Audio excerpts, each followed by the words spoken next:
Hello guys, welcome back to my new video. तो आज मैं आपको दिल ये ज़िद्दी है पार्ट 2 की आगे की स्टोरी सुनाऊंगा। तो चलिए शुरू करते हैं।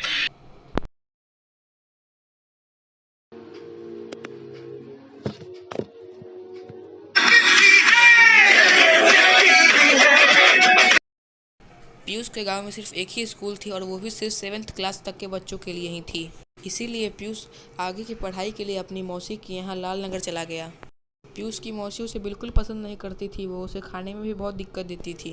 पीयूष के पापा ने उसका एडमिशन वृंदा हाई स्कूल में करवा दिया। पीयूष अपने वृंदा हाई स्कूल में एडमिशन को लेकर के बहुत खुश था। पीयूष लगभग 2 किलोमीटर पैदल चल करके अपने स्कूल पढ़ने जाता था। पीयूष के लगभग सभी दोस्तों के पास साइकिल थी, पर पीयूष के पास साइकिल नहीं थी। फिर भी पीयूष ने साइकिल के बारे में किसी को कुछ नहीं कहा। पीयूष को अपने ट्यूशन क्लासेस अटेंड करने के लिए दिन में लगभग 9 किलोमीटर पैदल चलना पड़ता था। सारे टीचर्स पीयूष की बहुत तारीफ करते थे। पीयूष अपने नए स्कूल में भी अच्छे मार्क्स ला रहा था। उसके नए स्कूल में वीकली टेस्ट होते थे, जिसमें हाईएस्ट मार्क्स लाने वाले बच्चे को पोपिंस ट्रॉफी मिलते थे और लगभग हर बार पीयूष को ही पोपिंस ट्रॉफी मिलते थे। पीयूष अपने बोर्ड एग्जाम्स में भी अच्छे मार्क्स के साथ पास हो गया। पीयूष अपने छोटे भाई अनुराग से बहुत प्यार करता था। वह उसे बच्चों की तरह और प्यार से पढ़ाता था। बोर्ड एग्जाम्स के बाद पीयूष के पापा ने उसका एडमिशन लाल नगर में एक अच्छे से कॉलेज में करवा दिया। पीयूष बड़ा होकर एक इंजीनियर बनना चाहता था, इसलिए उसने मैथ्स लेकर आगे की पढ़ाई शुरू की। जब वो इंटर में पढ़ ही रहा था कि उसके पिता की तबीयत बहुत ख़राब होने लगी। उसके पिता को टाइफाइड और काला जार जैसी बीमारियां हो गई थी। क्योंकि पीयूष के पिता को काला जार था, इसलिए सारे कंपाउंडर उन्हें इंजेक्शन लगाने से मना कर रहे थे। किसी भी कंपाउंडर के न मानने पर पीयूष ने लास्ट में खुद अपने पिता को इंजेक्शन लगाना स्टार्ट कर दिया। पीयूष के पिता पीयूष की बहुत तारीफ करते थे।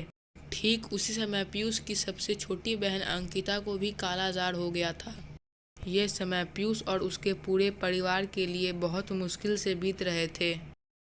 इस समय पूरे परिवार की आर्थिक स्थिति भी खराब हो गई थी और पीयूष पर पूरे परिवार का भार आ गया था।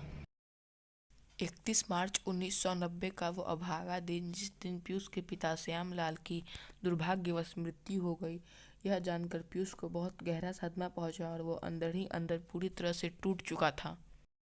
पीयूष की भी तबीयत लगभग 1 साल तक खराब रही, जिसके कारण उसकी सारी पढ़ाई लिखाई छूट गई। निर्मला की 2 बहनों ने मिलकर निर्मला पर जमीन के लिए कुछ केस किया था। पिता के गुजर जाने के बाद अब पीयूष को ही कोर्ट कचहरी के धक्के खाने पड़ते थे। कई बार तो ऐसा भी होता था कि पीयूष बीच कोर्ट में खड़ा रोने लगता था, पर पीयूष को सहारा देने वाला कोई नहीं था। पीयूष अकेले में रोता था और फिर सबके सामने नॉर्मल हो जाता था। वो किसी को अपने बारे में पता नहीं चलने देता था। पीयूष ने ये कोर्ट कचहरी के चक्कर अकेले ही काटे और लगभग 2 साल के बाद केस खत्म हुआ। पीयूष अब बहुत डिप्रेशन में रहने लगा था, लेकिन उसे अब अपनी बड़ी बहन प्रीति की भी शादी करनी थी। पीयूष ने अपनी बड़ी बहन प्रीति की शादी मोहन के साथ कर दी। शादी के बाद प्रीति मोहन के साथ नीलगंज चली गई। इस शादी के बाद पीयूष थोड़ा डिप्रेशन से बाहर आया। फिर पीयूष अपने पूरे परिवार के साथ लाल नगर चला आया। पैसों की कमी की वजह से पीयूष को इंजीनियरिंग के सपने छोड़कर वेटनरी डॉक्टर की नौकरी करनी पड़ी। फिर पीयूष ने लाल नगर में एक घर बनवाया और वहीं अपने परिवार के साथ सेटल हो गया। फिर निर्मला ने पीयूष की शादी प्रियांशी के साथ बड़े धूमधाम से करवा दी। फिर पीयूष और प्रियांशी ने खुशी की शादी सोहन के साथ और अंकिता की शादी आदित्य के साथ किस्मतपुर में करवा दी।